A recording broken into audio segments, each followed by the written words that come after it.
আমাকে খুব ভালোবাসেন? সে উত্তর দিল না।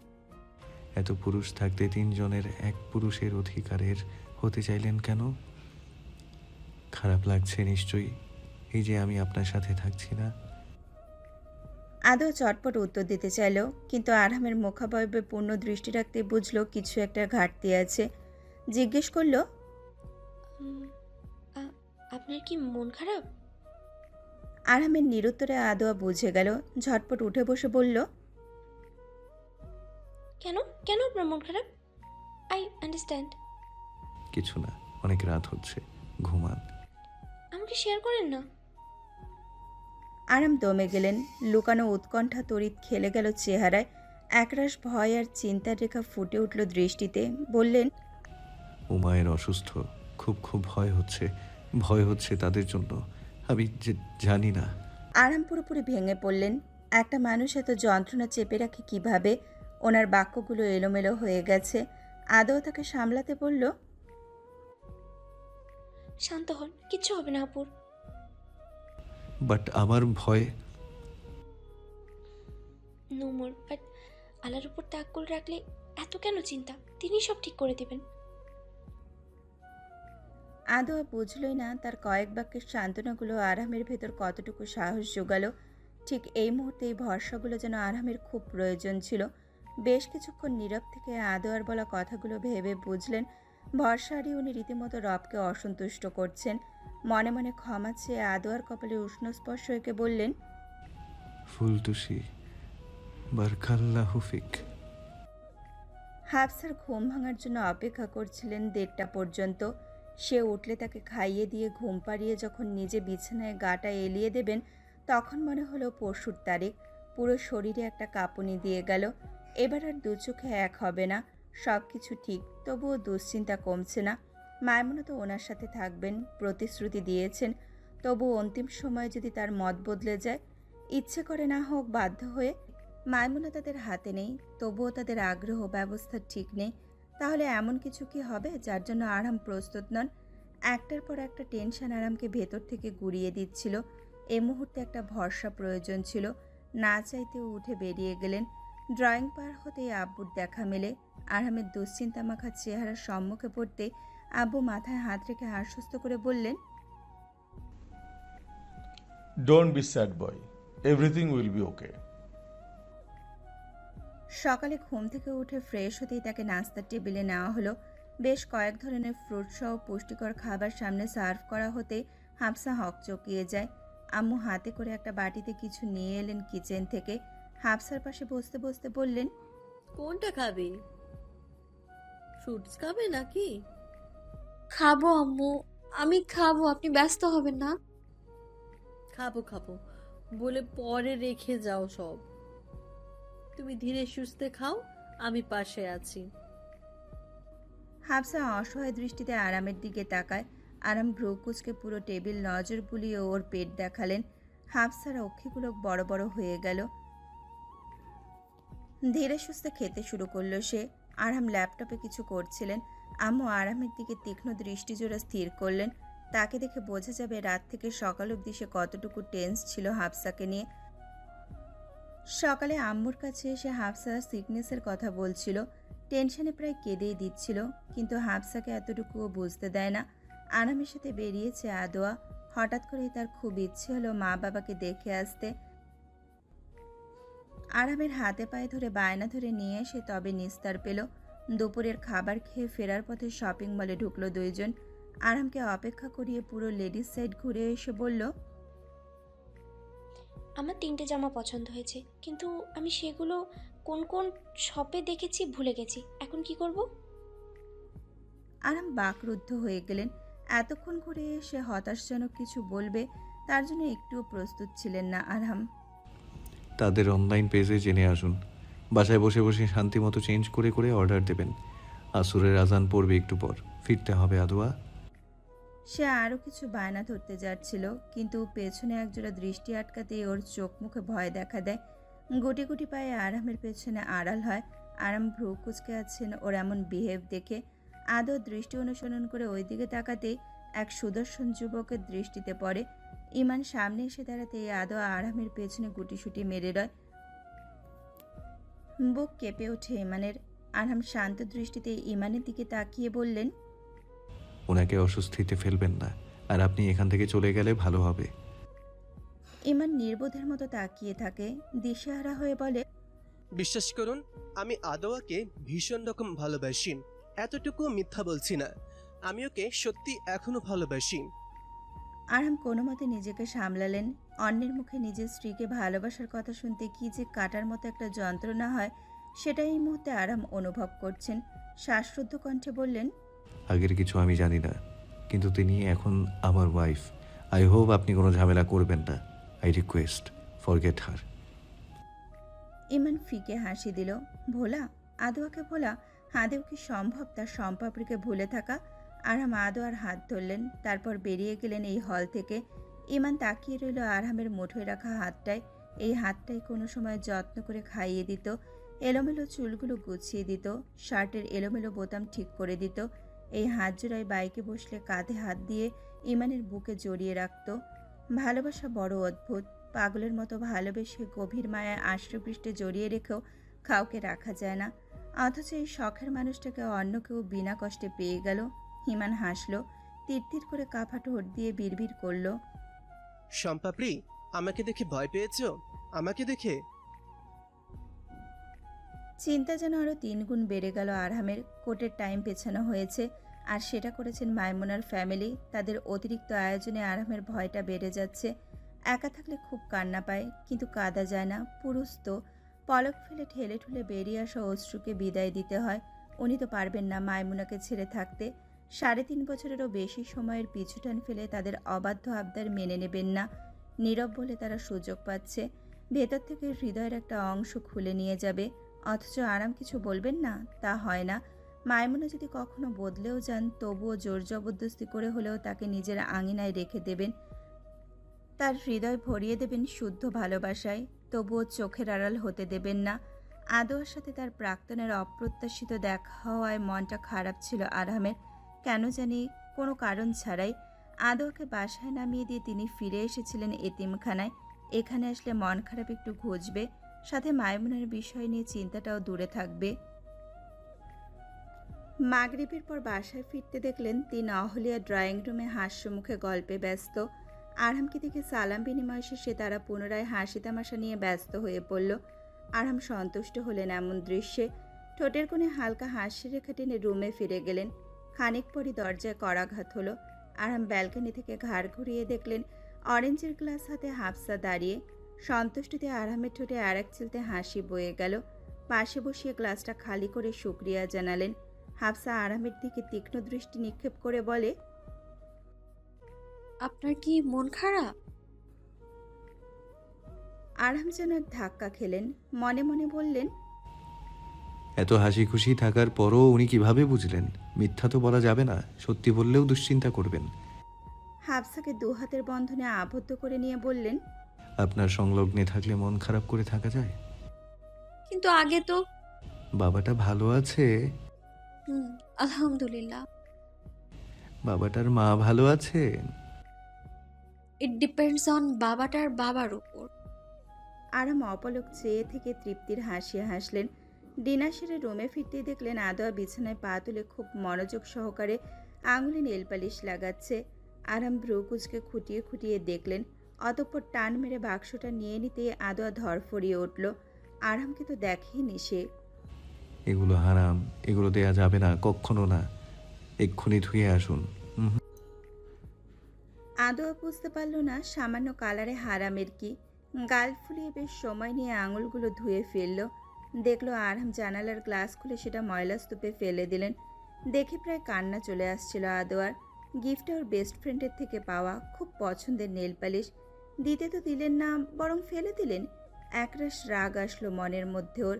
রাগ চেপে গম্ভীর গলায় শুধু জিজ্ঞেস করলো, আজকে আপুর সাথে ঘুমাবেন না? কানে আর কোনো কথা বলে না, চুপচাপ এসে শুয়ে পড়ল। আরম্ভতায় বুঝে ফেললেন ওর মনের কথা। লাইট নিভিয়ে পাশে এসে তাকে হারামের শাস্তি সম্পর্কে বোঝাতে লাগলেন।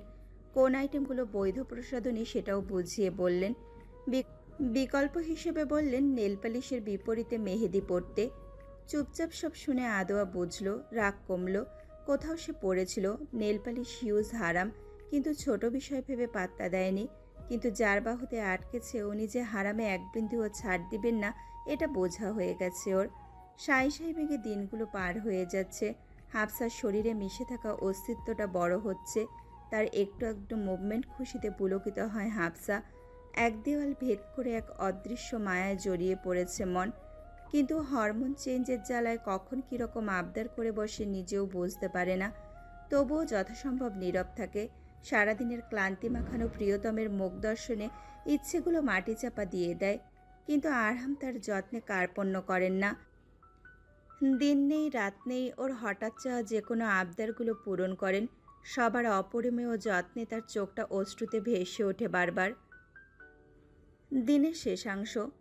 আসরের নামাজ পড়ে তিনজনে বাইরে বেরিয়েছিল, তিনজন বাগানে কিছু সময় কাটানোর উদ্দেশ্যে। হাসি আড্ডা মিশ্রিত কিছু সময় পার করার গেট খুলে দৌড়ে আসলো ফায়াজ। এরই ফাঁক দিয়ে হঠাৎ ফুচকার ভ্যান যেতে দেখে তিনজনের মাথা হ্যাক। বাড়িটা রোডের থেকে দূরে। ফুচকাওয়ালার বাসায় এ মোড়ের দিকে বলে এ পথেই যেতে হয়। গরমে অস্থির লাগছে আরামের। জুব্বা পিছে চিপকে আছে বুকে। বাড়ির রাস্তার সামনে এসে এমন দৃশ্য দেখে প্রথমে অবাক লাগলেও প্রচণ্ড রেগে গেলেন। তিনজনে হাঁ হু ঝাল মেখে ফুচকা খাচ্ছে। আদোয়া নাদুস নুদুস করে ফুচকা খেতে খেতে বলল, ফুচকাওয়ালাকে বিয়ে করলে কত ভালো হতো, কত ফুচকা খেতে পারতাম। অন্য কোনো দিকে তাদের ধ্যান ধারণা নেই। এমন অমৃত যেন এই প্রথম খাচ্ছে। গাড়ি সাইড করে নামলেন আরাম। আচমকা সামনে আরামকে দেখে তিনজনেরই যান যায় যায় জোগাড়। এখন নিশ্চয়ই রাগারাগি করবেন। ভয়ের চোটে অর্ধেক অর্ধেক প্লেটই তিনজনে ফেরত দিয়ে দিল। লোকটি টাকা চাইলে তিনজনে একে অপরের দিকে চাওয়াচাই করে। খাওয়ার আগে তো টাকার কথা মনেই ছিল না তাদের। হাফসা ভয় পাচ্ছে বেশি। আরামের রাগ সম্পর্কে অন্য দুইজনের চেয়ে ওর ভালো ধারণা আছে। আরাম বুকে হাত ভাঁজ করে দাঁড়িয়ে আছেন। লোকটি টাকা চাইতে জোর দেওয়ায় আদৌ আরামকে ইশারা করে কোনো মতে বলল, ইনি দিবেন? বলেই তিনজনে দ্রুত ভিতরে চলে গেল। আরাম যতক্ষণে ভেতরে আসলেন তখন তিনজনে একেবারে ইনোসেন্ট সেজে ড্রয়িং রুমে বসে আছেন। সবাই ভেবেছিল আরাম কিছু বলবেন, ঝাড়িটারি দিবেন, তারপর ব্যাপারটা মিটে যাবে। কিন্তু তিনি কিছুই করলেন না। একটা ধমক পর্যন্তও দিলেন না। চুপচাপ এসে রুমে চলে গেলেন। তিনজনে একে অপরের দিকে অসহায় চাহনি দিল। অরেঞ্জের গ্লাস হাতে ভয়ে ভয়ে আরামের রুমে ঢুকতে দেখল তিনি ঘড়িতে খুব মনোযোগ দিয়ে কিছু দেখছেন। ঘুরে ফিরতেই হাফসা ভয় পেয়ে যায়। আরাম অবাক হয়ে তাকিয়ে দেখলেন হাতে থাকা অরেঞ্জের গ্লাস তিত্তির করে কাঁপছে। কিছুক্ষণের মধ্যে না ধরলে নিশ্চিত পড়ে যাবে।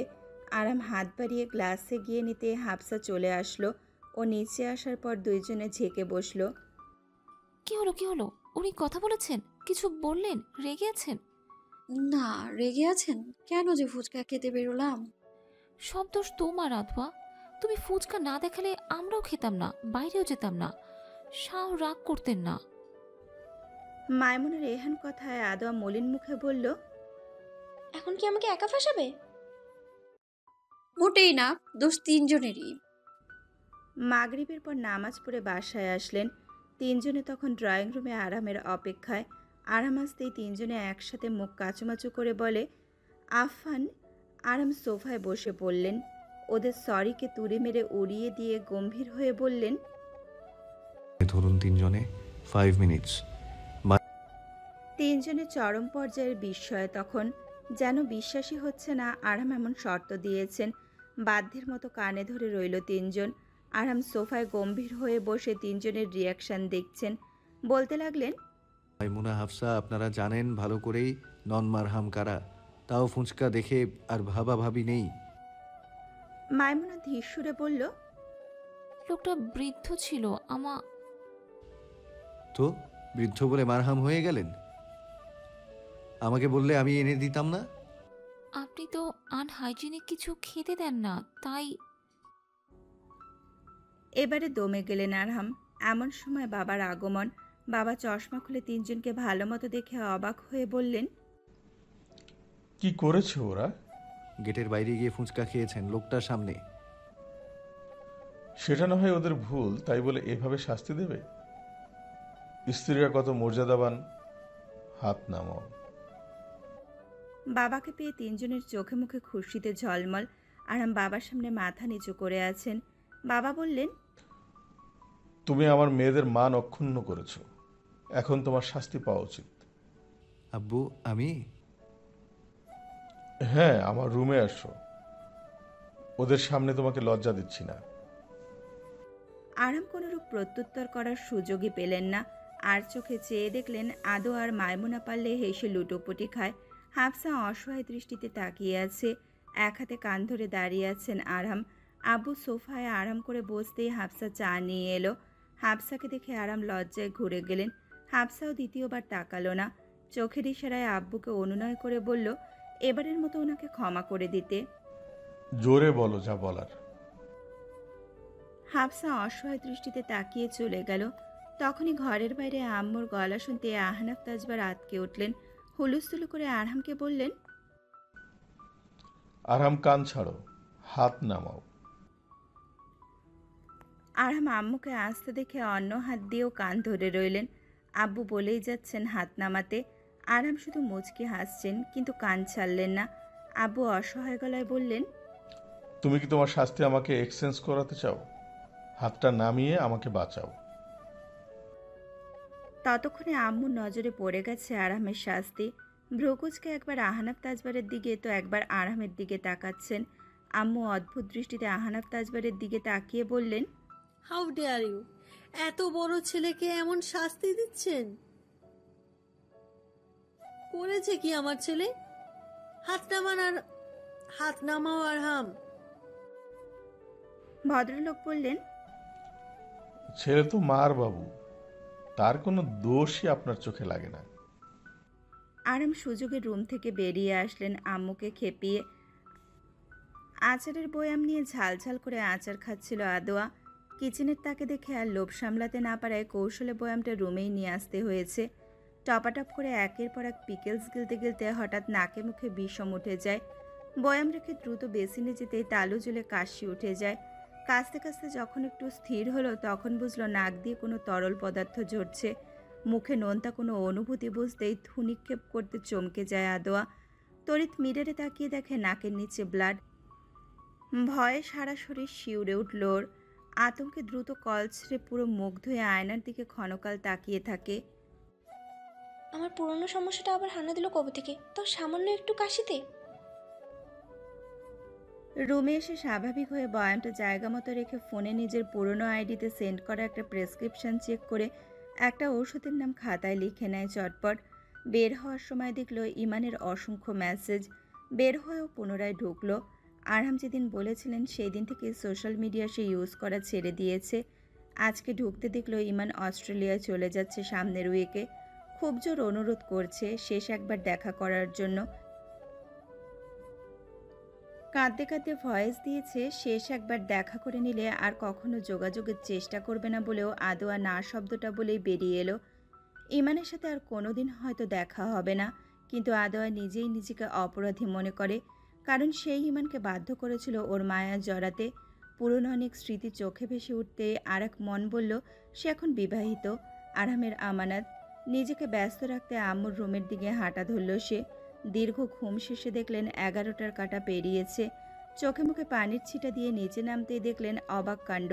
টেবিলে তিনজনে বসে ফুচকা খাচ্ছে। স্বয়ং আব্বু তিনজনকে খুশি খুশি করে খাইয়ে দিচ্ছেন। আরাম এসে অবাক চোখে তিনজনের খাওয়া দেখলেন। এসব কি আব্বু? ফুসকা খাবে তুমি? বসতে পারো। আনহাইজেনিক খাবার কিভাবে গিলছে এনারা? গলা দিয়ে। কে দিয়েছে? আমি। আব্বুর এহেন উত্তরে আরাম দমে গেলেন। তিনজনের থেকে তীক্ষ্ণ দৃষ্টি সরিয়ে ভাত বেড়ে খেতে খেতে জিজ্ঞেস করলেন, ডিনার করেছেন সবাই? আম্মু? সবাই শেষ। আরাম ভাত নাড়ছে না, তাদের রিয়াকশন দেখছেন। হাফসাকে চোখ দিয়ে শাসাচ্ছেন তিনি। খাচ্ছেন খান, ফুড পয়জনিং হোক তাহলে। আরামের মুখের কথা কেড়ে নিয়ে আদো আর মায়মুনা বলে উঠল, হবে না হবে না, ভয় দেখিয়ে লাভ নেই। অভ্যেস আছে। আচ্ছা। অর্ধেকটা তখনও বাকি। ঝালে চোখমুখ লাল হয়ে আছে হাফসার। ঠোঁট চেপে কোনো মতে উঠে গেল সে। ঝালের চোটে কান দিয়ে যেন গরম ধোঁয়া বেরোচ্ছে, আর তাতে মাথা ব্যথাও ক্রমশ বাড়ছে। রুমে এসে বিছানায় বসে এক ঢোক পানি খেতে না খেতে আরাম হাজির।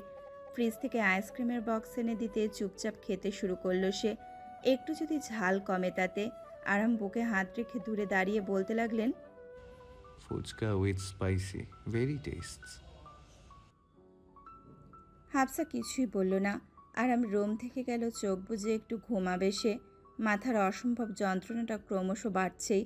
কথার সমাপ্তি টানতে সে বলল, খেয়াল ছিল না, ঝাল বেশি হয়ে গিয়েছিল। এখন তো আপনিই কষ্ট পাচ্ছেন, এজন্য না করি। এই সময় এসব খাওয়া খুব দরকার। সরি। আরাম বেরিয়ে গেলে মাথা ব্যথার একটা ওষুধ খেয়ে লাইট নিভিয়ে শুয়ে পড়ে সে। যন্ত্রণা নিবারণের একমাত্র উপায় হলো ঘুম। ৮ ঘন্টা থেকে ছটফট করছে হাফসা। ব্যথাটাও কমছে না, ঘুমও লাগছে না। হঠাৎ অনুভব করলো আরামের পারফিউমের স্মেল। আরাম ওর মাথাটা তুলে ওনার উরুর উপর রাখলেন। ভিক্স লাগানো হাতে মাথার দুপাশে মাসাজ করে দিতে দিতে জিজ্ঞেস করলেন। বেশি পেইন করছে মাথায়? চোখ বুজিয়ে উত্তর দিল, কখন আসলেন আপনি? এইমাত্র। কেন আসলেন? আপনি সারা রাত ছটফট করবেন আর আমি শান্তিতে ঘুমোবো? বুঝলেন কি করে? চোখ মুখ যেভাবে কুঁচকে রেখেছিলেন বুঝেছিলাম। হাফসার উত্তর দেয় না। বেশ কিছুক্ষণ চুপচাপ থাকার পর বলে, কষ্ট না পেলে একটা কথা বলি, আপনার শার্টটা চেঞ্জ করে আসুন প্লিজ। কেন? শার্টে কি হয়েছে? স্মেলটা খুব তীব্র, অসহ্য লাগছে। আরাম বিনা বাক্যে শার্ট চেঞ্জ করে এসে বললেন, স্মেলটা অস্বস্তিকর? হুম। ওটা আপনার ফেভারিট আতর ছিল, আপনি তো প্রায় সময় নিজে লাগিয়ে দিতেন আমাকে। আমি? এটা? হ্যাঁ। এটা নতুন লাগলো, যাই হোক মনে নেই। ফজরের আজান পড়েছে বেশ আগেই। রাতের আধার বিলীন হয়েছে ভোরের ফকফকে ও পবিত্র আলোতে। সূর্য নববধূর মতো উঁকি মারছে পূর্বাকাশে। আরাম মসজিদ থেকে ফিরে দেখলেন আব্বু কিচেনের দিকে যাচ্ছেন। আরাম এগিয়ে এসে জিজ্ঞেস করলেন, কি করবেন? চা খাবো। আম্মু। উনি অসুস্থ, ডেকো না। আচ্ছা আমি বানাচ্ছি, আপনি যান। আব্বু ভ্রুকুচকে তাকিয়ে বললেন। পারবে তুমি। আরাম হেসে ফেললেন। পারবো আব্বু, এতটা অকর্মা না আমি। আব্বুকে চা বানিয়ে রুমে এসে দেখলেন হাফসা ব্যালকনি থেকে ফিরছে। সালাম বিনিময় শেষে বললেন, কি খাবেন? চা, কফি অথবা অন্য কিছু? হাফসা ভাবুক হয়ে কিছু ভেবে বলল, লেমনের সাথে ঝাল মিক্স করে খাবো। কাল রাতের কথা মনে আছে? মাথা ব্যথা আমার এমনিতেই করে। দুধ আনছি, সাথে কি খাবেন বলুন? নাম শুনেই পেটের ভেতর গোলানো শুরু হয়ে গেছে হাফসার। বিছানায় শুয়ে গায়ে কম্বল জড়িয়ে নিতে নিতে বলল, আপনি সোনামণির আব্বু না? আপনি দুধ খান, ডিম খান, নিউট্রিশিয়াস ফুড খান। This will be helpful for সোনামণিস হেলথ। আরাম ভ্রুকুচকে তাকিয়ে রইলেন। হাফসা কম্বল দিয়ে মুখ ঢেকে হাসতে থাকলো। আরাম রেডি হচ্ছিলেন। ঘড়ি পড়তে পড়তে ব্যস্ত ভঙ্গিতে আদোয়ার কপালে উষ্ণ স্পর্শ দিয়ে চলে যেতে আবার ফিরে এলেন। তাকে উৎসুক দেখাচ্ছে। আরাম সামনে এসে জিজ্ঞেস করলেন, কিছু বলবেন? কিছু না। শিওর? হুম। নার্ভাস হওয়ার কিছু নেই তো? কিছু না। নির্দ্বিধায় বলুন। আদোয়া রুমে ঢুকে পর্দার আড়াল থেকে বলে, আইসক্রিম খেতে ইচ্ছে করছিল, আর চকলেট আর আচার। আনহাইজেনিক। গা জ্বালানোর শব্দটা বলে আরাম চলে গেলেন। আদোয়া বের হয়ে দেখে আরাম চলেই গিয়েছেন। মনে মনে নিজেকে গালি দিয়ে বলে, বোকা, কেন যে মুখ ফুটে বললাম। লোকটা মুখের উপরে এক প্রকার না করে দিল। তাতে কি, আব্বুকে বলবো আমি আমার জন্যই সব নিয়ে আসতে, যেমনটা কালকে ফুচকা আনিয়ে খাইয়েছিলাম। দুপুরবেলা আরাম যখন কল দিলেন, আদোয়া ওনার নাম্বারে চেয়ে ভেঙচি কেটে মনে মনে বলল, ধরবই না আজ, চালাক লোক। রাগ করে ওনার নেম এডিট করে আনহাইজেনিক সেভ করলো। গাল ফুলিয়ে বিছানার এক কোনায় বসে মনে মনে আরামের ওপর তীব্র রাগ ঝাড়ছে। অথচ একের পর এক কল আসতেই আছে ওনার। না পারতে কল ধরে সালাম দিল। উনি উত্তর দিয়ে জিজ্ঞেস করলেন, কেমন আছেন? ভালো। হ্যাঁ। নামাজ পড়েছেন? খেয়েছেন? না, কেন? ইচ্ছে হয়নি। গাল ফুলিয়ে কথা বলছেন কেন? রেগে আছেন নাকি? না। মন খারাপ? না। আমার কথা মনে পড়েছিল? না। আচ্ছা খেয়ে নিন। মন চাইলে খাবো, নাইলে খাবো না। খাবারের সাথে রাগ করতে নেই। জানি আমি। আচ্ছা রাখি। ওকে, আসসালামু আলাইকুম, আল্লাহ হাফিজ। আবহাওয়া বেশ ঠান্ডা, বৃষ্টির কারণেই এমন। আসরের নামাজ পড়ে আম্মুর রুমে গিয়ে পানি গরম করে দিয়ে রুমে এসে কাঁথা কম্বল মুড়িয়ে পুনরায় শুয়ে পড়তে নিলে হঠাৎ চোখ যায় টেবিলে। বেঙ্গলের প্যাকেটটা দেখে উঠে এগিয়ে গিয়ে খুলতে নিলে দেখে 1 ডজন আইসক্রিম। খুশিতে চকমক করে ওঠে তার। আচারের 4টে বয়াম সহ চকলেট। খুশিতে 7-5 না ভেবেই আইসক্রিমের বক্স খুলে ঝটপট খাওয়া শুরু করলো। খানিক পর ব্লেজার গায়ে জড়াতে জড়াতে রুমে আসলেন আরহাম। ওর বিরতিহীন খাওয়া দেখে বললেন, আইসক্রিম খান, ঠান্ডা লাগুক, তারপর খুক খুক করবেন, বুকে ব্যথা হবে, কফ হবে, তখন বলবেন না কষ্ট হচ্ছে। আদৌ এসব কথা কানে না তুলেই বলল, থ্যাংক ইউ। আরহাম ওর চোখে স্থির দৃষ্টি রেখে বললেন, বাপরে এত রাগ! ফোনের ওপাশ থেকে গরম ধোঁয়া আসছিল মনে হয়, জ্বলে পুড়ে ছাই হয়ে যাচ্ছিলাম। তা আপনি বলবেন না যে আনবেন আসার সময়, তাহলে তো শুধু শুধু রাগ করতাম না। আনতাম না, কিন্তু বাসায় আসলে তো আমার সাথে তো কথা বলতেন না, গাল ফুলিয়ে থাকতেন। আদৌ এক কুটো শেষ করে বিড়বিড় করে বলে, আমার রাগের দাম আছে বোঝা যায়। ঠান্ডার সিজনে মানুষ কিভাবে আইসক্রিম খায়? বলতে বলতে আরাম উঠে এসে ওর হাত থেকে আইসক্রিমের বক্স নিয়ে ফ্রিজে রেখে লক করে চাবি নিয়ে মায়ের রুমে দিয়ে চলে গেলেন। আদোয়া হাঁ করে তাকিয়ে রইল। কোথায় সে ভেবেছিল এবার স্ট্রবেরি ফ্লেভারটা টেস্ট করে ভ্যানিলা খাবে। লোকটা তালা মেরে দিলেন। মনে মনে রাগ ঝেড়ে আচারের বয়াম হাতে নিয়ে কম্বল গায়ে জড়িয়ে খেতে লাগলো। নামাজে যাওয়ার সময় নিশ্চয়ই শার্ট চেঞ্জ করে জুব্বা পরবেন, তখনই নিয়ে আসবো চাবিটা। মধ্যরাত, শ্বাসকষ্ট তীব্র বেড়েছে, ব্রিদেন কষ্ট হচ্ছে। ঠান্ডায় কম্বল মুড়িয়ে গুটিসুটি মেরে শুয়ে আছে সে। গলাতে খুসখুস করছে শুধু। বিকালে আইসক্রিম খাওয়ার কষ্টটা এখন জেকে বসেছে। ওনার কথা শুনলেই রাতের বেলা এত কষ্ট পেতে হতো না। কাশি থামছেই না, অথচ ড্রয়ার হাতিয়ে ইনহেলারের খালি প্যাকেটটা অবধি পেল না সে। জোরে জোরে শ্বাস নেওয়ায় বুকে ব্যথা ধরে গিয়েছে। মনে হচ্ছে এই শেষ নিঃশ্বাস, এরপর আর শ্বাস নেওয়া যাবে না। কাঁচতে কাঁচতে মুখ দিয়ে রক্ত বের হয়ে এলো আদোয়ার। পুনরায় আগের ভয়টা বেড়ে গেল আদোয়ার। টিস্যু দিয়ে মুখ মুছছে, আবারও বেডে এসে শুতে কেমন জানি অস্থির লাগছে ওর। কাশি আটকানোর জন্য মুখ দিয়ে হাত ঢেকে রেখেছে, তাতেও স্বস্তি নেই ওর।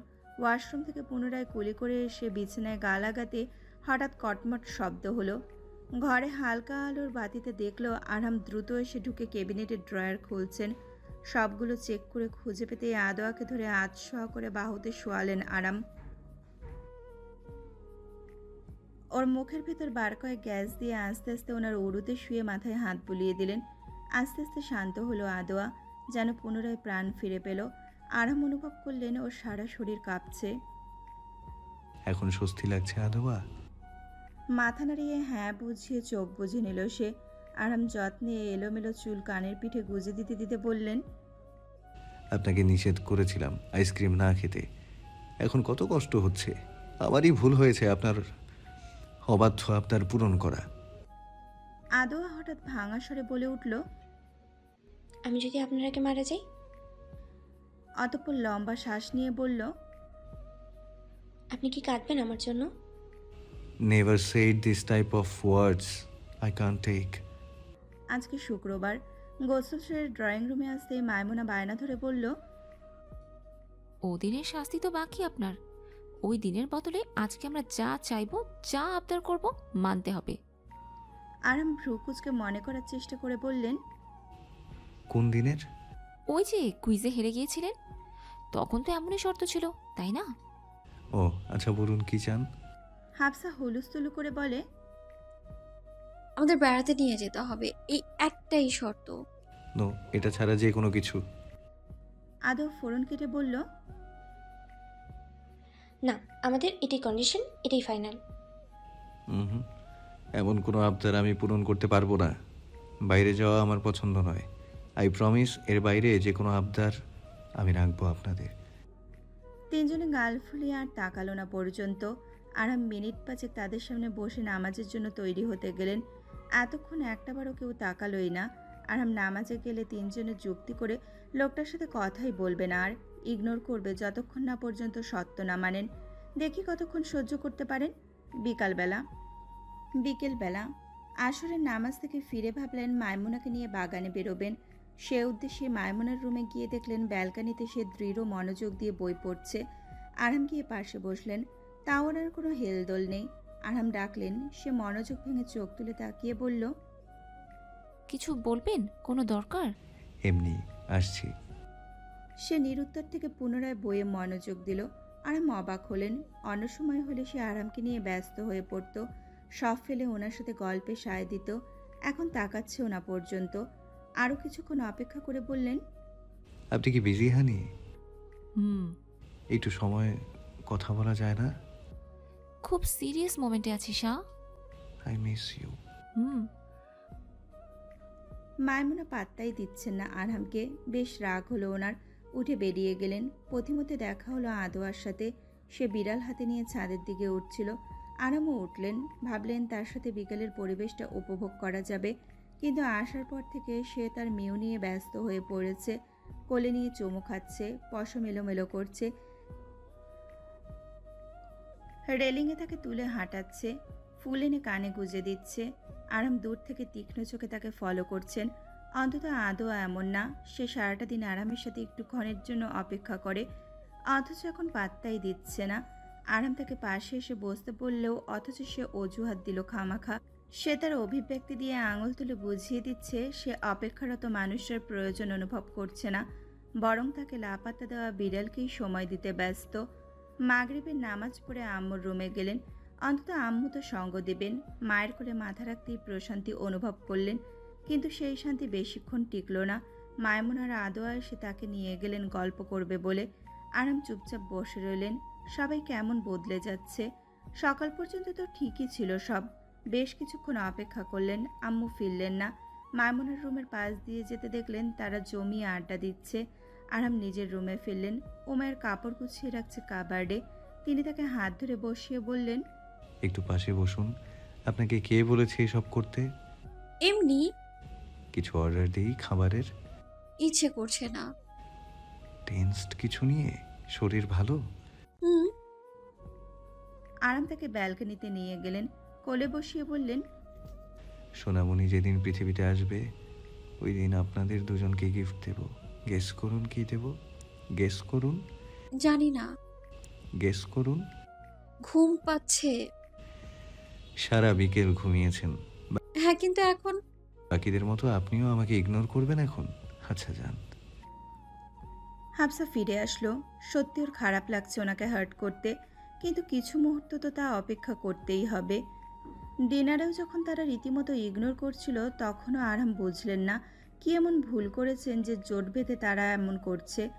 বিষয়টাকে নিতান্ত স্বাভাবিকই মনে করে ঘুমাতে গেলে দেখলেন ওমায়েরকে দুপাশে দুইজনে জড়িয়ে ধরে শুয়ে আছে। আরাম আশ্চর্য হলেন খুব। তিনজনে তিনজনের সঙ্গ ছাড়ছেই না। এগিয়ে এসে বললেন, আমি কোথায় ঘুমাবো? মায়মুনা উত্তর দিল, আমার রুমে, নয়তো আধোয়া রুমে, নয়তো আম্মুর কাছে, নয়তো উপরের রুমে। আজকে কি একসাথে ঘুমাবেন আপনারা? শুধু আজকে না, এখন থেকে আমরা একসাথেই থাকবো। মানে? যা শুনেছেন। এখন যান যান, ঘুমান গিয়ে। যাব না। তাহলে সোফায় ঘুমান। না। তাহলে দাঁড়িয়ে থাকুন। তো কেন আপনারা আমার উপর রাগ? এত ইগনোর কেন করছেন সবাই? কি করেছি আমি? আমাদের কোনো আবদার আপনি রাখেন না, তাই আপনার কোনো কথাও আমরা শুনবো না। কোন আবদার রাখলাম না? ঘুরতে নিয়ে যাননি। তাই এজন্য এত ইগনোর আমাকে? হুম, আচ্ছা ভালো। বলে আরাম দরজা লাগিয়ে বেরিয়ে গেলেন। তিনজনে হতাশ হলো। আরামে তো একরোখা। পরের দিন নাস্তার টেবিলে তিনজনকে চুপচাপ দেখে আরাম মনে মনে হাসলেন। নাস্তা শেষ হতে বললেন, রেডি হয়ে নিন, বেরোবো। কোথায়? বেড়াতে। আম্মু এসে বাধা দিয়ে বললেন, হাফসা কোথাও যাবে না। শো আর কেউ যাবে না। তিনজনের অসহায় দৃষ্টি পর্যবেক্ষণ করে আরহাম বললেন, আমি টেক কেয়ার করবো আম্মু, অল্প সময় মাত্র। দীর্ঘ সময় ন্যাচারাল বিউটি পরিদর্শন করে তারা ফিরে এলো একটা পার্কে। গাড়ি পার্ক করে সিঁড়ি বেয়ে তিনজনকে নিয়ে ঢুকে পড়লেন বিডি এডওয়ার্ড গার্ডেন্স। একপাশে ছোট ক্রিক বা নালা ঝরঝর শব্দে বয়ে যাচ্ছে। ক্রিককে ঘিরে হাঁসগুলো প্যাক প্যাক করে এদিক ওদিক ঘোরাঘুরি করছে। নালা এপার ওপার করার জন্য সুন্দর কাঠের অর্ধচন্দ্রাকৃতি ব্রিজ রয়েছে। চমৎকার পরিবেশ। পার্কটা এত সুন্দর যে বহু নবদম্পতি বিয়ে সেরে এখানে চলে আসে ওয়েডিং ফটোগ্রাফি করতে। এত সকালে অবশ্য লোকের তেমন আনাগোনা নেই। কয়েকটা পাখি এক প্রাচীন গাছের ডালে বসে একটানা ডেকে যাচ্ছে।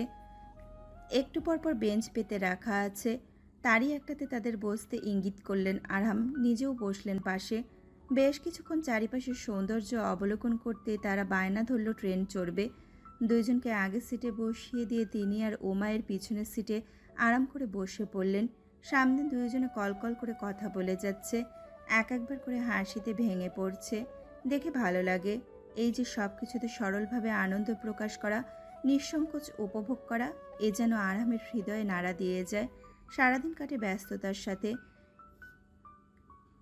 ইনস্টিটিউশন সামলে, বিজনেস সামলে ওয়ার্কার্সদের শত কমপ্লেন শুনে তাদের সমস্যার সমাধান করে। কাজ শেষে ফিরে আসেন বাড়িতে। আবার সেই একই নিয়ম। মনের মধ্যে অনেকখানি ক্লান্তি জমা হয়ে গেছে। হঠাৎ করে যেন অনুভব করলেন তিনিও, মাঝে মাঝে হয়তো এমন একটা ভ্যাকেশন নেওয়া দরকার। ট্রেন চলতে শুরু করলো। প্রথমে ধীরে ধীরে চললেও আস্তে আস্তে স্পিড পিক আপ করে তীব্র গতি নিল। নকল পাহাড়ের রাস্তা ধরে এঁকে বেঁকে চলতে লাগলো।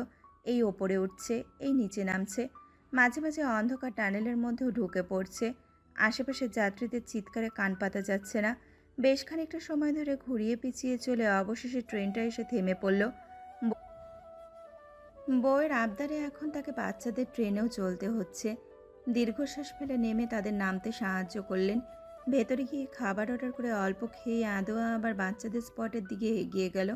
হাফসাকেও এসে হাত ধরে নিয়ে গেল। আরহাম আর মায়মুনা অন্য পাশে বসে আছেন। মায়মুনাকে খাইয়ে দিচ্ছিলেন আরহাম। তখনই চোখ যায় কর্নারে। দুজনে বাচ্চাদের রাইডে চড়ছেন। প্রচণ্ড হাসি চলে আসলো আরহামের। মায়মুনাকে দেখাতেই সেও হেসে বলে, আপনার বাচ্চা 2 বউ। কিছুক্ষণ ধরে এক যুবকের দৃষ্টি তাদের দুইজনের দিকে স্থির। আদোয়া ইশারায় হাফসাকে সেই দৃশ্য দেখাতেই দুইজনই চটপট উঠে এসে আরহামের দুপাশে বসে পড়ে। ততক্ষণে অপরিচিত আগন্তুক তাদের অনুসরণ করে আসতে দেখে আরহাম ভ্রু কুঁচকে তাকিয়ে আছেন, যেন চোখ দিয়ে শাসাচ্ছেন, বুঝিয়ে দিচ্ছেন এদের দিকে চোখ দিলে চোখ উপড়ে ফেলবেন। এক দৃষ্টিতে দুইজনকে অনেকক্ষণ ধরেই ফলো করছিল আরহাম আর আদোয়াকে। তিনি ইশারা দিয়েছিলেন। লোকটা অপ্রস্তুত হয়ে ফিরে গেল। বুঝতে বাকি রইল না এরা তিনজনই এই ব্যক্তির বুকিং প্রপার্টি। এরপরে যাওয়া হলো শপিং। লেডিস সাইডে ঢুকে তারা তাদের ইচ্ছে মতো কেনাকাটা শেষ করলো। ফেরার পথে ভ্যান থেকে ঝালমুড়ি আর ঘি চামচও খেলো। আসার সময় হাওয়ায় মিঠাইও নিল। আজকে আরহাম একটুও বাধা দিলেন না। পুরো দিনটুকু ছিল তাদের সাজানো। আম্মু বারবার কল দিচ্ছেন বাসায় যাওয়ার জন্য। হাফসাকে নিয়ে এত টেনশন করছেন আম্মু, অথচ সে তিরিং বিরিং লাফিয়ে বেড়াচ্ছে, খাচ্ছে, ঘুরছে। খাবার দাবারের আবদার শেষে তাদেরকে গাড়িতে তুলে বাসার উদ্দেশ্যে চললেন। বাসায় সে উপস্থিত সদস্যদের দেখে চমকে গেলেন। আদোয়ার মা বাবা আসছেন। রুমে এসে ফ্রেশ হয়ে তাদের সাথে কুশলাদি বিনিময় করলেন আরহাম। আদোয়ার খুশিতে চোখ মুখ চকচক করছে, আর চোখে সেটাই লক্ষ্য করছিলেন। সন্ধ্যার নাস্তা শেষে ঈশার নামাজের জন্য তিনি বেরিয়ে গেলেন। মাকে রুমে এনে উথাল পাতাল কথা বলেই চলেছে আদোয়া। আজকে কোথায় কোথায় ঘুরতে গিয়েছে, কি করেছে, কি শপিং করেছে, কি খেয়েছে। মিসেস শিমু এক দৃষ্টিতে তাকিয়ে রইলেন ওর দিকে। মেয়েকে এমন প্রাণোচ্ছল আনন্দিত দেখে বুঝতে বাকি নেই মেয়ে ঢের সুখে আছে। সবশেষে ওর সিদ্ধান্ত সঠিক ছিল আরহামকে নিয়ে। একরাশ কৃতজ্ঞতায় সে ভর করল মনে। কলেজের টুকরা মেয়েটাকে তারা কত যত্ন করে রেখেছে। ওর কথা জুড়ে শেষ হতে বললেন কুরবানির ঈদের পর সবাইকে নিয়ে বেড়াতে যেতে। আরও কথাবার্তার মাঝে সায়হান এসে আদোয়ার কোলে উঠে বসে রইল। আজ আদোয়ার মা বাবাকে দেখে যন্ত্রণায় একদম বুক ফেটে কান্না চলে আসছিল হাফসার। তারা কত ভালোবাসে তাদের মেয়েকে। আমার মা বাবা থাকলে নিশ্চয়ই আমাকেও দেখতে আসতেন। নেই বলেই উনি কখনো বাবার বাড়ি যেতে আগ্রহ দেখান না। মন খারাপের সাথে অভিমানও গাঢ় হলো হাফসার। জীবনের প্রতিটা ধাপে ধাপে বুঝে এসেছে মা বাবা কত দামি একটা উপহার। ভাবনার মাঝে আরাম রুমে আসলেন। লাইট অফ করে এসে শুয়ে নিলেও হাফসা তখনও ঠায় বসে আছে চুপচাপ। জিজ্ঞেস করলেন, কি হলো? 3টা মাস হলো আমি বাবা বাড়ি যাইনি। আরাম উত্তরে বললেন না কিছু। চোখ দেখে হাফসা বলল, কিছু তো বলুন। আপনাকে ছাড়া আমি থাকবো কি করে? আমি কি থাকার কথা বলছি? গিয়ে চলে আসতাম না হয়, বা আপনার কি একদিনও ছুটি হয় না গিয়ে থাকার? I am sorry. হাফসা আহত সুরে বলল, আমার মা বাবা নেই বলে আমার যাওয়া হয় না। মা বাবা থাকলে নিশ্চয়ই অনেকবার যেতাম। কোনো মেয়ে 3-4 মাস বাবা বাড়ি না গিয়ে থাকে, মাসে অন্তত একটা বারও তো যাওয়া যেত। আরাম চুপচাপ শুয়ে পড়লেন। এবারও কোনো উত্তর না পেয়ে হাফসা অধৈর্য হলো। বলল, কিছু বললে চুপ কেন থাকেন? শুধু ভালো লাগে না আমার। এবারও কোনো উত্তর না পেয়ে হাফসা অধৈর্য হয়ে শুয়ে পড়ল। বেশ কিছুক্ষণ কাটল। উনি এদিকে ফিরছেন না, জড়িয়েও ধরছেন না, বুকে নিয়ে ঘুমও পাড়াচ্ছেন না। হাফসা অনুতপ্ত হলো। রাগের মাথায় কি না কি অভিযোগ করেছে। উনি উল্টোপাশ হয়ে শুয়ে আছেন। হাফসা ওনার বাহুতে আলতো হাত রেখে বলল, শুনুন, উনি এবার না ফিরেই বললেন, শুনছি। আ- আপনি কি কষ্ট পেয়েছেন আমার কথায়? রাগ করেছেন? না তো। তাহলে তাকাচ্ছেন না কেন? আরাম এপাশ ফিরে বললেন, এই তো কি এই তো? তাকালাম। কষ্ট পেয়েছেন আমার কথায়? আমি না বুঝে বলিনি, আমি রেগে বলেছি। জানি তো, আমি তো রাগ করিনি সোনা পাখি, কষ্ট পাইনি। তাহলে কথা কেন বলছেন না? ভাবছিলাম আপনাকে কেন নিয়ে গেলাম না। বাদ দিন না, আমার তো মা বাবা কেউ নেই, আমি কার কাছে যাব? উমায়ের এভাবে কথা বলবেন না। আই এম সরি, আমার ভুল হয়েছে। উম, আপনাকে কিছু বলছি না, বাদ দিন না এই বিষয়টা। আমাকে এখন তুমি করে বলুন। আরাম আশ্চর্য হয়ে বললেন, ডাকুন না। আমার আপনি ডাক ভালো লাগে না। লাগে, এখন তুমি শুনতে ইচ্ছে করছে। হুম হুম, কেন কেন? আমার অভ্যেস নেই। একটা বার। আপনি বলুন আগে, তারপর আমি বলবো। আমি পারবো না। আমিও না। বউয়ের একটা আবদার রাখলেন না, কি স্বামী আপনি! হাফসার এমন সম্বোধনে আরাম হেসে ফেললেন। সে আরামের চোখের পাপড়িগুলো টানতে টানতে জিজ্ঞেস করল, আমি আপনার কি? বউ। হাফসা লজ্জা পেয়ে যায়। আরাম হেসে ফেলেন। এগিয়ে এসে তাকে জড়িয়ে ধরলেন। এলো চুলে হাত বুলিয়ে দিতে দিতে বললেন, আপনি আমার হৃৎপিণ্ড। পুরোটা? হুম, এত সুন্দর করে ঠোঁট নাড়ান কিভাবে? হাফসা কৌতূহলী হয়ে ঠোঁট চোকা করতেই আরাম তাতে চুমু খেয়ে বসেন।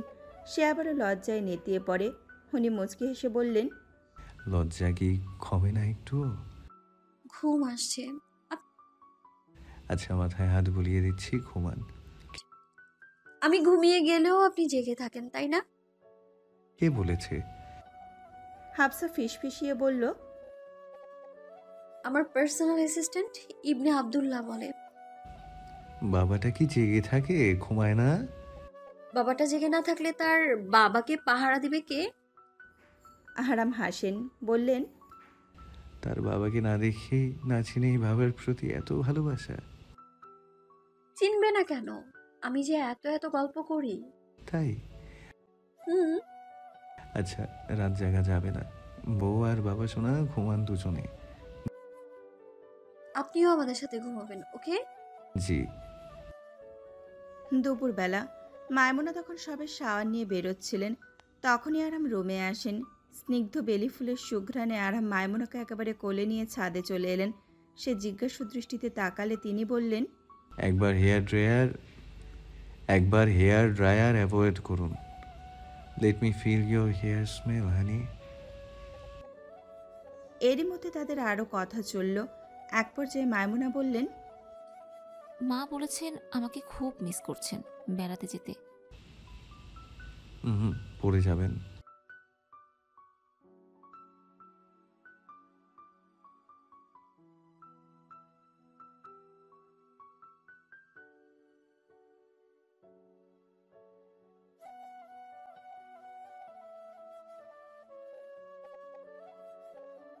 কেন?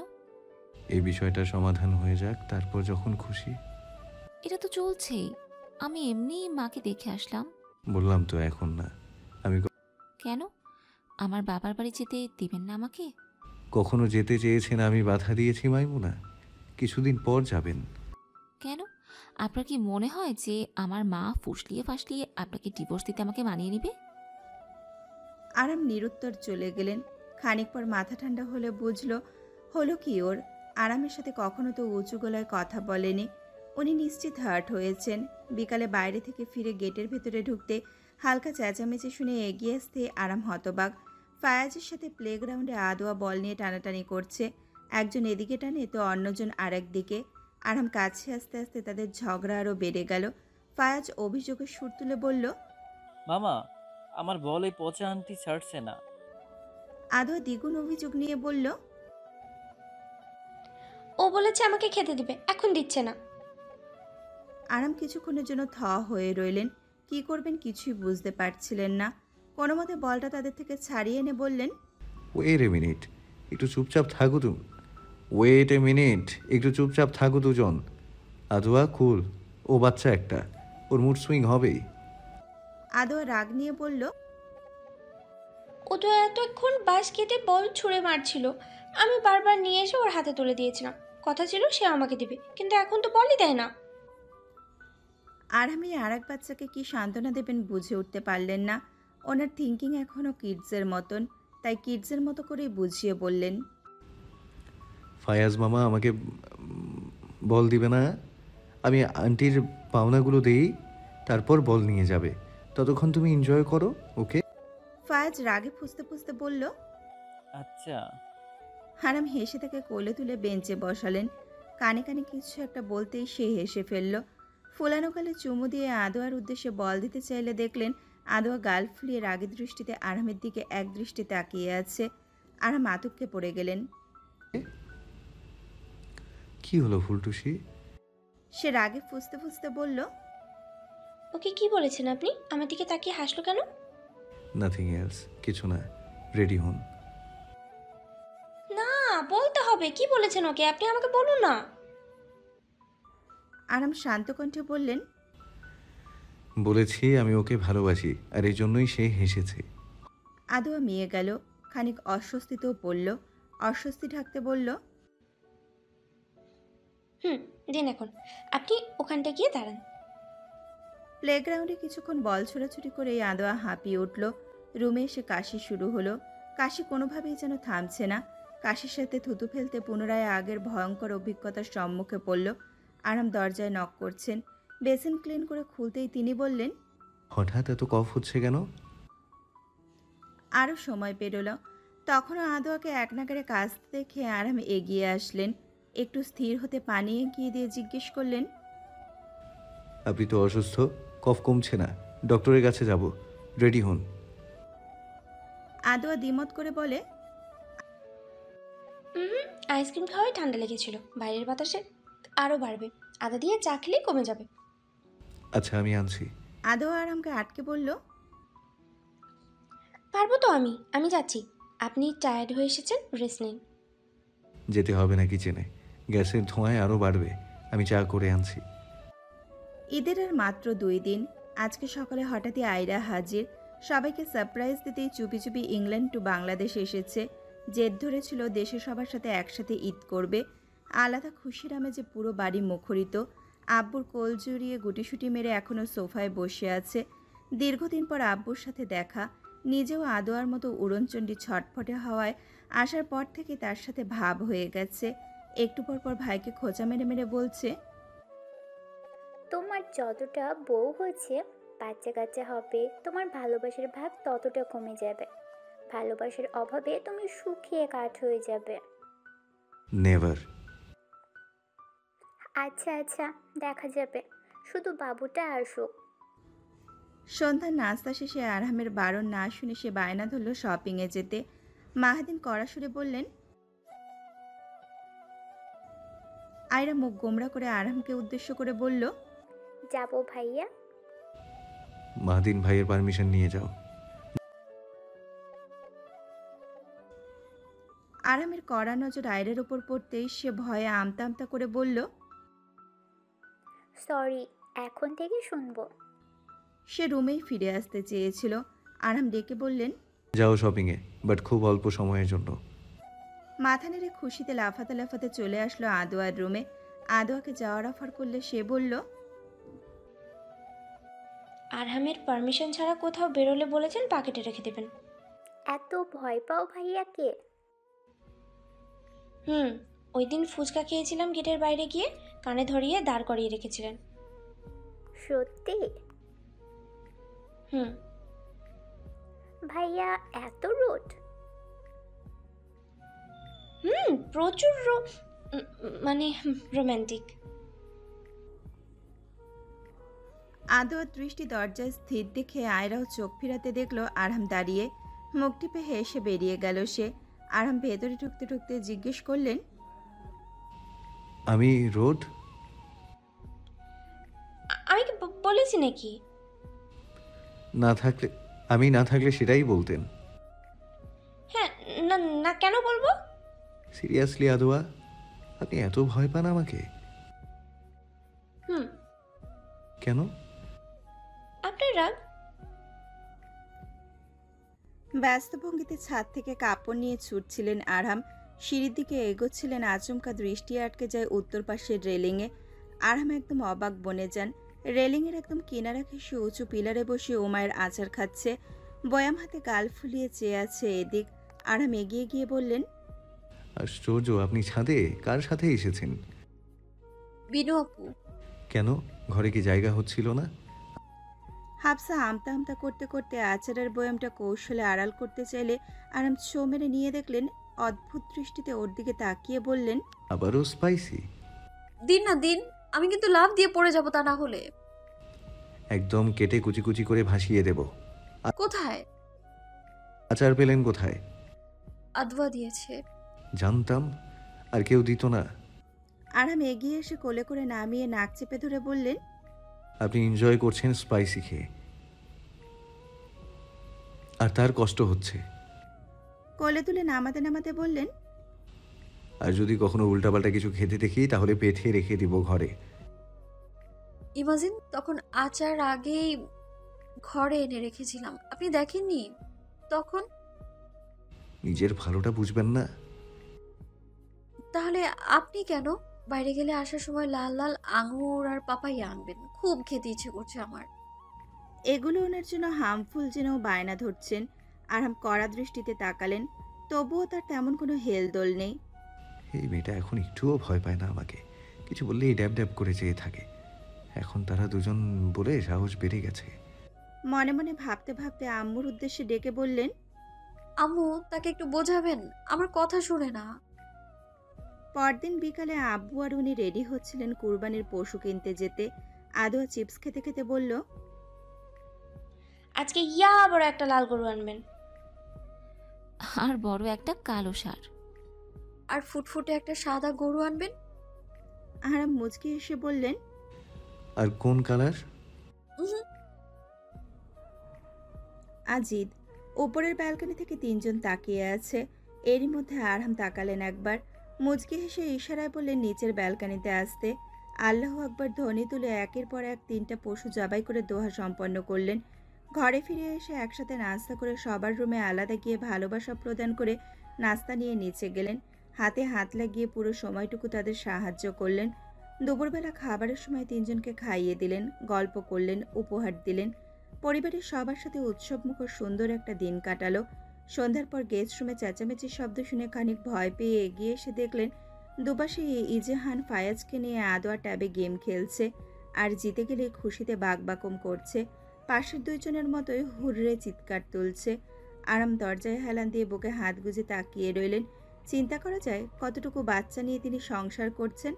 এক একজন এক এক রকম। চোখের সামনে একজন ওনার মন মানসিকতার সমবয়সী বাচ্চার সাথে খেলছে। বাবার বাড়ি যাওয়ার পারমিশন দেয়নি বলে একজন গাল ফুলিয়ে রাগে ফুঁসছে, আর একজন দিনের পর দিন ঘুমাচ্ছে, আর চুপি চুপি সব আনহাইজেনিক খাবার খাওয়ার পায়তারা করছে। ভাইকে পাশ কাটিয়ে খানিক পর যোগ হলো আয়রাও। আদোয়ার থেকে ট্যাব নিয়ে যখন নিজে একবার খেলতে চাইল, আরাম অবাক হলেন না। আয়রার এসব পাগলামি বরাবরই দেখে আসছেন। ছেলের বয়সী বাচ্চামিগুলো নিজে করতে একটু বাধে না ওনারও। আরাম সরে আসলেন, মনে মনে আওড়ালেন, মাদিন ভাইয়ের এক পিস আর আমার এক পিস। বেশ কিছুদিন পেরিয়েছে। আরামের সাথে আদর সম্পর্ক সহজ হয়েছে। 2-3 দিনের অপেক্ষা শেষে সে চাতক পাখির মতো অপেক্ষা করে আরামের বুকের বাঁ পাশে মাথা রেখে ঘুমাবে বলে। আজকে আসার কথা থাকলেও তিনি এখনো আসেননি, হয়তো আজকে আসবেনও না। আদোয়া তবুও অপেক্ষা করে। বেশ কিছুক্ষণ পর আরাম ফিরলে আদোয়া ঘুমো ঘুমো চোখে বলল, ঘুমাবেন কখন? এই তো, আপনি জেগে আছেন কেন? আদোয়া আরামের বুক ইশারা করে বলল, এখানে ঘুমাবো বলে? এই অভ্যাস ছাড়তে হবে। আদোয়া আশ্চর্যজনিত হয়ে বলে, কেন কেন? বায়োডাটা রেডি আছে আপনার? বায়োডাটা দিয়ে কি হবে? বিয়ে দিব আপনাকে কেন? ফুচকাওয়ালার সাথে। আদোয়া মুহূর্তেই মিয়ে গেল। ওই দিন কি না কি বলেছিল নিজেই ভুলে গেছে। ভুলে বলেছি। So you deserve a punishment. কি পানিশমেন্ট? আপনাকে একটা অ্যামেজিং লুকে দেখতে চাই। কেন? সিক্রেট। এখন? বেশি ঘুম আসছে? তাহলে থাক। আচ্ছা। আরামকে মুগ্ধ করার জন্য এতটুকুই সাজ যথেষ্ট ছিল।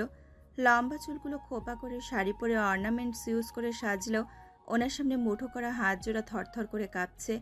আরামের নিখুঁত শুভ্র সৌন্দর্যের সাথে ওর শ্যামবর্ণের রংটার জন্য মন খারাপ হয়ে গেল মুহূর্তে। কেমন জানি মিলছে না। আরাম অদ্ভুত সুন্দরভাবে তাকিয়ে আছেন আদোয়ার দিকে। আদোয়া মাথা নিচু করে ফেলল। এত সুন্দর দৃষ্টি সহ্য করার ক্ষমতা আল্লাহ ওকে দেননি।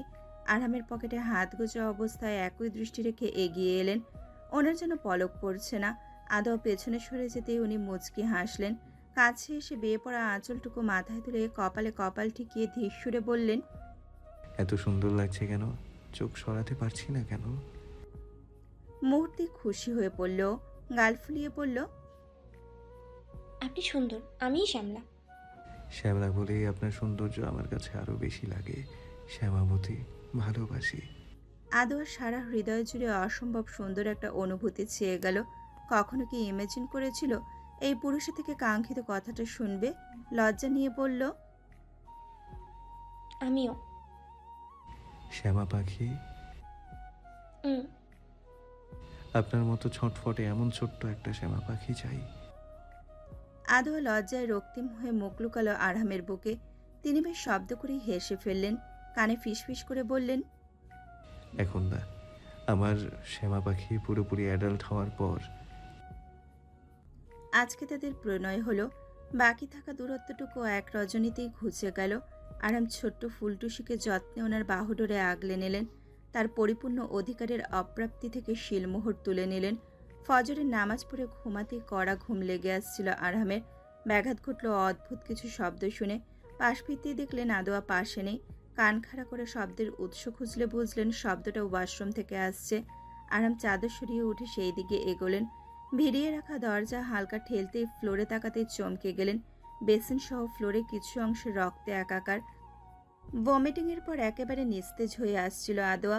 পড়ে যেতে নিলে আরাম ধরে ফেললেন।